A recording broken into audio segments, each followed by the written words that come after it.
Hello, everyone. My name is Shawn Helms. I'm a technology partner at the law firm McDermott, Will & Emery, and really a pleasure to be with you all. I've learned a lot today, and really appreciate the perspective of all the people around the world. Being in the United States, I tend to get sort of the one side of the story, the alphabets soup piece, and there's sort of no solution here. And today I heard a number of things that gave me hope that there is a solution going forward. So I think we have a really interesting panel today. I think we have a really interesting topic. I will admit, when I first saw the title of the topic, and just to take you behind the curtain, how this works a little bit is they give you a title and they say, go. And so we looked at this title and I was like, I have no freaking idea what we're going to talk about. But after we started talking about it as a team, I was like, oh, there's all kinds of good stuff to talk about. So with that as an intro, I'll let my panel members introduce themselves. Hey there, everyone. I'm Anna Gressel. I'm a senior associate at Debevoise Plimpton in New York, and I focus primarily on AI regulation, governance, and regulatory defense work, but I also do work in the blockchain space as well. So I'm excited to talk about the intersection of these two fascinating areas. Thank you for that, and my name is Erwin Voloder. I'm a former regulator. I used to work for the European Commission and the European Central Bank, and I'm currently head of policy at the European Blockchain Association, where I lead research and advocacy between the Web3 community and public institutions. Perfect, and I'm Kai Zenner. I'm working in the European Parliament for Axel Voss, the MEP EPP group, and we are currently working very, very hard on the AI Act, trying to finally finalize it. It's really, really tricky because of so many different perspectives and a kind of black and white situation. Half of the parliament sees it as a threat to humanity. The other part sees it as a big step forward. And basically this is my life at the moment and a lot of night sessions. Yeah. Well, these are two areas that are really close to my heart. I work a lot in the artificial intelligence space and a lot in the blockchain space, so being able to sort of talk about these two topics together is really interesting to me. Let's start with where do you all see artificial intelligence impacting the Web3 world, the blockchain world, and how should we think about the interaction of those two technologies?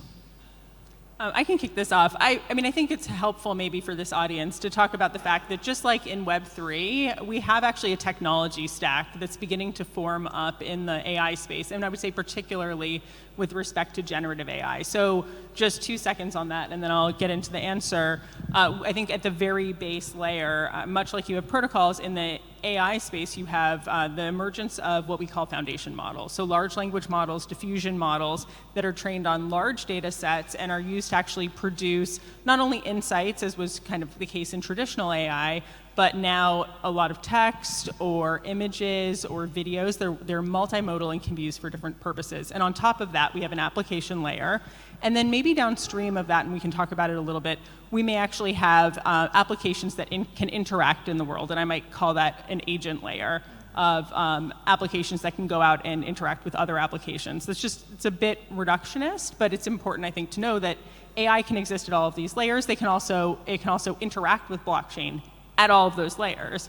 And so, for example, with respect to foundation models, there's a lot of discussion on whether they could potentially be trained using data that's recorded in a blockchain. I think that's a potential way we may see these two worlds colliding. At the application layer, it's possible we'll have AI applications that sit on top of protocols and actually interact with protocols.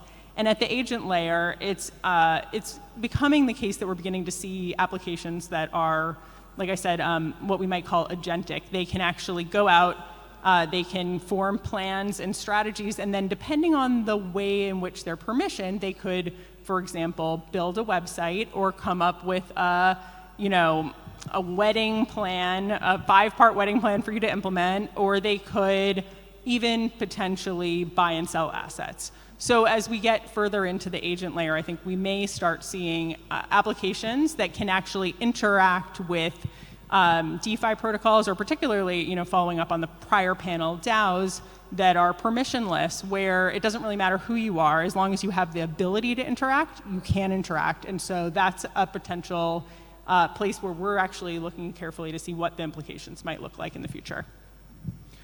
Just to pick up on that, at European level, you also have initiatives like GaiaX, for example, which has the GaiaX for the mobility, let's say, arm, Pontus X as well, which is the application of autonomous agents in mobility and also data assets with respect to the Web3 space, not specifically DeFi, but getting there. And then, we also see the advantages of using, for example, generative AI in making sense of translating, imputing, and operationalizing large data sets that are transversal on-chain, and then using these for actionable intelligence and, for example, for trading signals.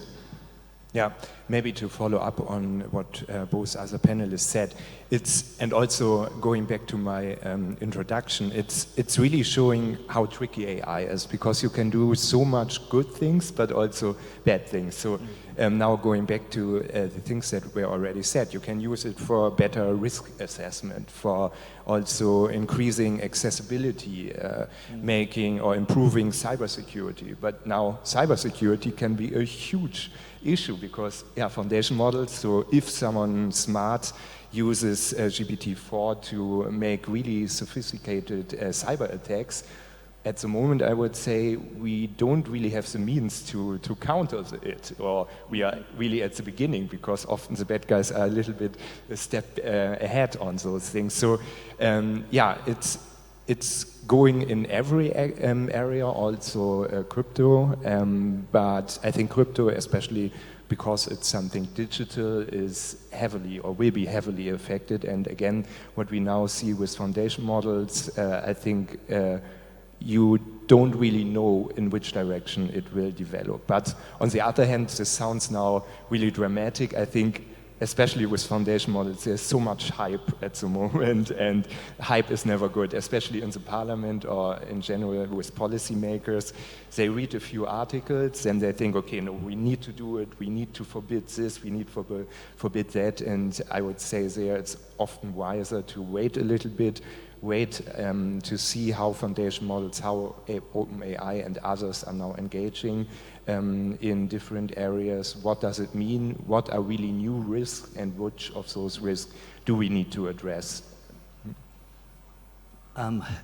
As we start to think about artificial intelligence acting as an agent, whether this is on-chain or off-chain, and you think about the speed at which they sort of may react, or going to the golem analogy, where they are instructed to accomplish a goal, and they're going to accomplish that goal sort of regardless of what the impacts might be at a speed that may be in large part uncontrollable. What is your all's sort of reaction to that in a DeFi world? So I'll jump in first, but I'm super curious to hear what you both have to say. So I think, we all are very aware that bots can interact with DeFi systems. That's nothing new about that. So what's new about generative AI, or what's new about an AI-based bot? I think it's actually really the strategy in addition to the implementation. The strategy is based on essentially learning from a large corpus of materials. That could include potentially Reddit, it could include, the whole of the internet, but it can be unpredictable. So if you ask, if you were to create an agent and ask, how do I maximize my returns on $100? That might look like investing the money. It might look like putting it into DeFi. It might look like creating a wedding planning company and a website for it, and then creating a marketing strategy. And you don't necessarily know in advance. And so, getting to this question of what are the risks and how do you mitigate them? Because I think it's one thing to talk about the risks in a broad-based sense, but often the discussion we're really having with companies is, what's a pragmatic way to take that risk level down that is actually really practical and useful? I think it is actually getting down to that application layer and saying, how do you constrain that? I mean, if you're building an application on top of a foundation model, do you need to tune it based on specific data to accomplish a particular task? Do you need to constrain it? And how do you do that? And are there ways, very practical ways, to make sure that the way that application works with the real world is in line with existing regulation, with the coming AI regulations, but also just does what you want it to do. And this is nothing, I mean, there's nothing new about that in the AI space. We've been looking at that for a long time, but from a regulatory perspective, we're also seeing regulators really have to decide, who are we placing the regulatory onus on, and who might have liability in the event that that is unconstrained and does things that are unpredictable and unplanned for. And so, I mean, I think with that, I might even just lob it over to Kai, because I know you've been in the midst of all of the discussions at the EU level on how the regulation is going to work. Yep, maybe. Exactly. So what Anna was saying is a really important point, because a lot of lawmakers in the European Union, let's say, so also in commissions, the commissioners and so on, for them AI is also a buzzword. A lot of things are included, and a lot of services are already in place for many, many decades, and there were never problems. So symbolic AI systems, first wave of AI, where you have an expert system, a code by the expert, let's say, and the system is just doing what the code was saying. There, you don't really have unpredictability or anything, so there's not this black box element.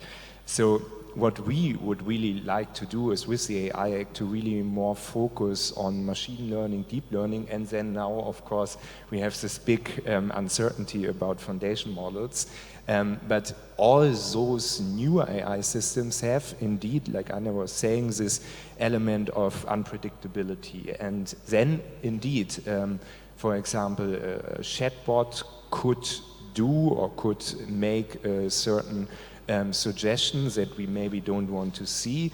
We also have the problem when it's about access to public services, for example.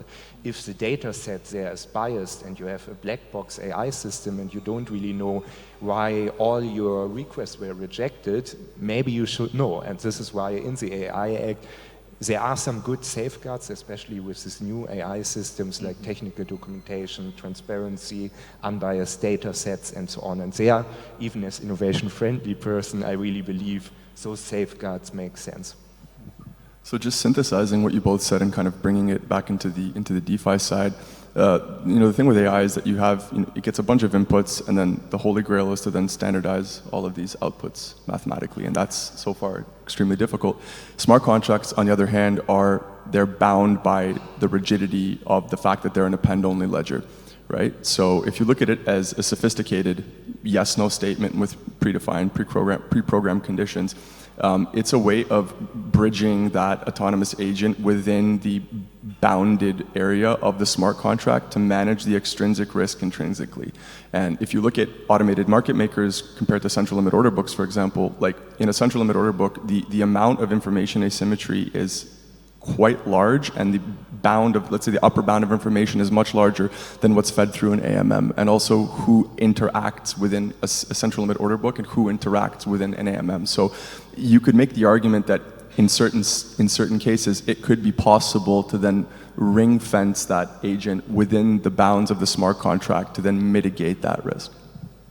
Yeah. I want to pick up on two topics I've heard, and we've heard a few of these throughout the day, and that is the idea of sort of openness and transparency, which have been sort of a challenge in one way from a regulatory perspective in a DeFi environment, in another way not, right? Because the technology is built on open code. The entire community is about openness, transparency, auditability. It's part of the tech. Not so with AI, right? And it's actually the opposite. And so, as these two technologies start to work together, and we think about where the regulators may go from a transparency standpoint, how do we deal with artificial intelligence in a DeFi world? I'll take this again. Sorry, that's a really hard question. No, I think it's a great one, and I think it helps if you situate AI within this supply chain context, because in some respects, when we think about transparency, we often ask transparency for whom and for what purpose, not just transparency in the abstract. Transparency for regulators, for supervisory institutions can look really different, practically speaking, than transparency for consumers who are affected by AI. The kinds of information they need are different. The kinds of choices that they're making and the kinds of risks that they're evaluating are different. And so transparency may look very different in those two contexts. The AI Act, I think, actually does a really nice job at articulating why transparency might look different and what kinds of information different actors may need, but also the fact that transparency has to be facilitated along that supply chain. So for example, if you're developing an AI model under the AI Act, there are certain obligations you may have to a downstream corporate entity that is procuring the model to share information about that risk, the risk with them, and help them mitigate those risks by kind of giving them more insight into the model itself or into the data, for example, or the limitations of the model. And so I think it's when you think about it from that supply chain perspective, you can see all the different consumers of transparency and the ways in which the information might need to flow. I mean, with respect to DeFi, I don't think AI is anywhere close to the kinds of, from a technical perspective, being able to facilitate as much transparency, but I do think it's important for the AI community to grapple with what are some of the important indicators of that we might build into transparency, and how do we standardize and facilitate that information transfer to all of the folks who need it. I think my take on this would be that, so at least for the Commission, I mean, they're interested in this idea of embedded supervision, and this has been kind of parroted all the way from the Bank of International Settlements going onwards, and there's currently an open tender for this, for I think it's about 250,000 euros to study on-chain transparency and embedded supervision on the Ethereum public blockchain. Okay. And then the BIS has also published a paper on this, looking at, for example, how can we leverage this on-chain transparency for operational insights for supervisors. And then now they also have Project Atlas, which is looking to feed the information from exchanges that operate cross-border, and then how to judge whether or not a certain protocol has become systemic and whether trade actions have become systemic. So you could make the argument that, for example, an agent could be used to clean and impute that data. For example, if there's an oracle that's feeding an interest rate target into a smart contract, it could be used in this kind of situation. The problem you get, and this is picking up on what you said, is that in DeFi, like the activity and the economic, so where the users are and the economic activity is usually abstracted. And just the same way that the DeFi stack is developing and the AI stack is kind of developing in parallel, like if you're Uniswap, for example, all your user activity is right here, but the economic activity happens here at the level of the AMM. If you're OpenSea, for example, OpenSea, your users are they're actually trading those NFTs peer-to-peer through Wyvern protocol, but they're being onboarded at a different spot. So again, how to commodify that transparency will also have to contend with the abstraction between where the economic activity is actually taking place and where the user onboarding is. And then before we deal with the AI, let's solve this abstraction first. Yeah, that's a great point. Maybe also to complement a little bit again from EU perspective now. The Commission did partly a really good job with the AI Act, and other parts, in my opinion at least, or in Parliament's opinion, really a very bad job. And this now really goes to the points that my co-panelists were making, especially on, we call it not supply chain, value chain issues. It led to this question, okay, we are really focusing on the deployer of AI systems, on the providers, so let's say a smaller European startup that is active in crypto, for example. This company would need to fulfill everything towards then the end user, for example, so a citizen. They need to take care that the data set is unbiased, and so on and so on. But the Commission didn't really think about that. This leads again to a situation like Platform 1.0, that you have 2-3 powerful companies that are kind of selling their product. Their product will then be deployed by millions of other smaller companies, and those smaller companies are then facing a lot of obligations. Now, not only in the AI Act, Cyber Resilience Act, we have DORA, we have MiCA, we have a lot of new legislative pieces, but often those companies, again, those downstream companies, they are, even if they want, they are not able at all to deliver transparency because they lack knowledge. And now we are going again to foundation models. The foundation model is so complex, is so complicated that a small startup from Bavaria will never understand how this works, but they are forced to explain how it works to I don't know, citizen number one. And again, this is why in the parliament, and we have a lot of good cooperation with the European member states, we are now really trying to fix the value chain problem and really force companies like Microsoft, IBM, OpenAI, Anthropic, and how they are called, to share information, to enable downstream companies to be fully, for example, MiCA compliant, Cyber Resilience Act compliant, AI Act compliant, that they even provide assistance. So if the startup in Bavaria doesn't really understand the technical documentation or the model cards that they are getting from OpenAI, that then maybe OpenAI needs to do a few video calls or maybe even need to send someone to this company. And not, again, that we are having a situation that, they are powerful ones that are not really caring about how their B2B customers, let's say, are managing. And what is maybe as last point, what is interesting now, we added a lot on standard contractual clauses, which is then one big safeguard, especially to help startups and SMEs. And everyone is over the moon, is really happy about it, but Microsoft, IBM, etc. are saying, no, we don't need it. We are only doing fair contracts with our clients and so on. So you see a little bit where the opposition is coming from, and we as Parliament, we feel then we are doing it right, at least in this part. Yeah, no, that's great. That's great. As we look into our crystal ball and we're spending more and more of our lives in sort of the digital world, whether that's, on-chain, metaverse, as we, create these, AI autonomous agents to sort of do our bidding, not based on rules, but maybe, objectives or outcomes that we may have in our lives. And then you combine that with a DeFi market that moves at the speed a DeFi market does. We've heard a lot today about kill switches and how we want to deal with that, and is that the right answer across the board? I think about all of those in the context of the runs on the bank that we've seen in the United States, and while the run on the bank is bad now, how much worse could it be in a complete DeFi world? And I'm interested, is this a concern that you all have, or do you just view this as sort of more of the same?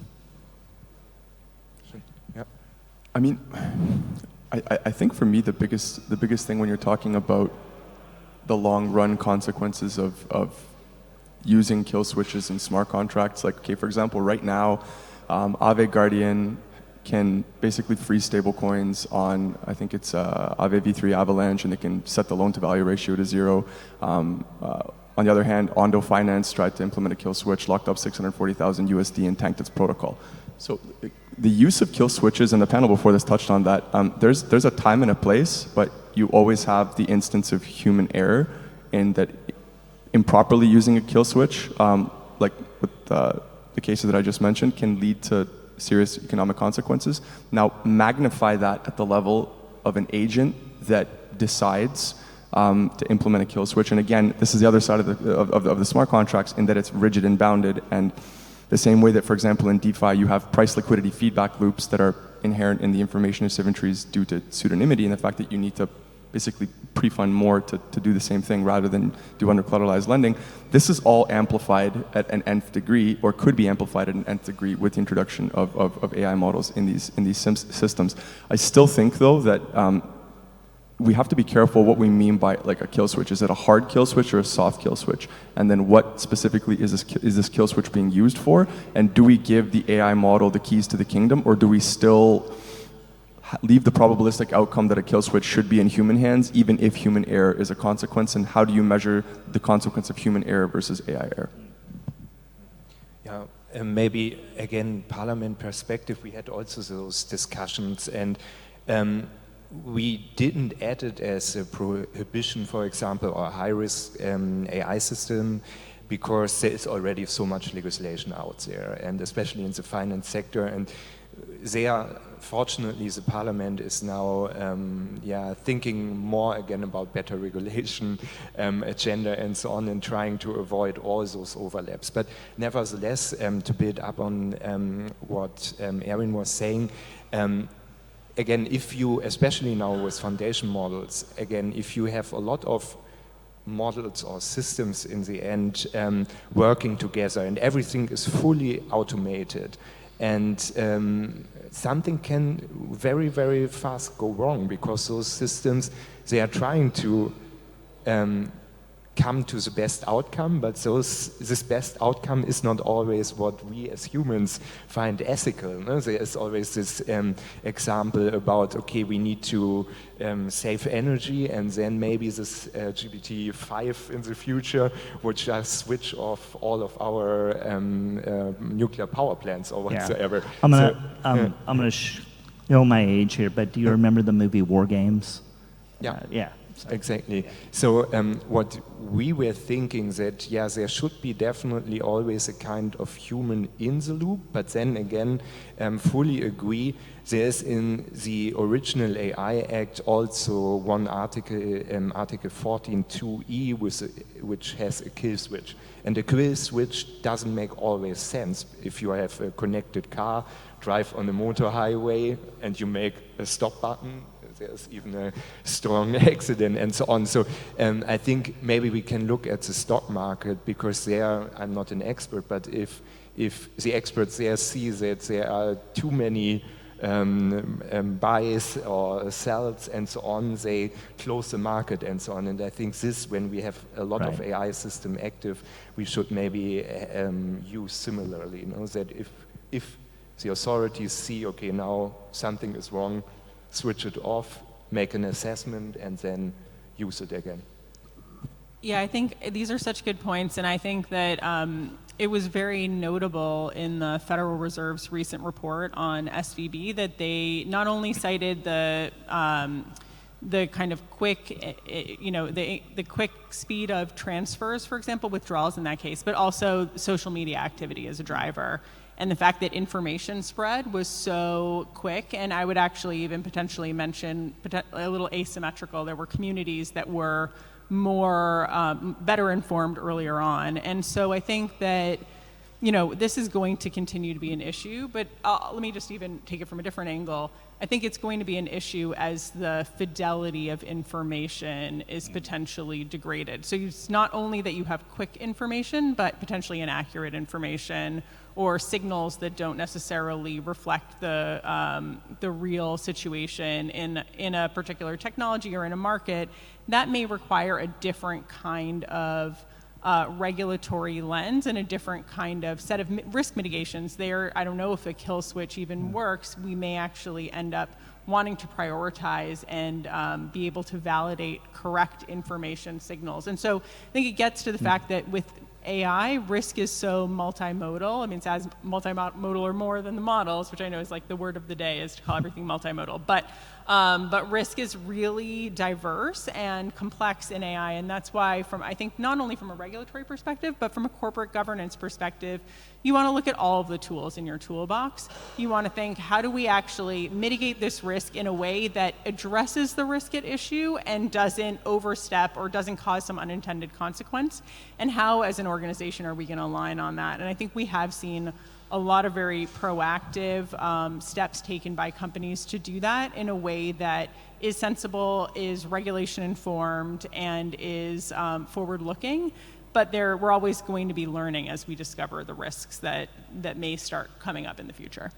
No, that's great. That's great. Well, Anna, Erwin, Kai, thank you all a lot. I really enjoyed our prep calls and the opportunity to speak with you all.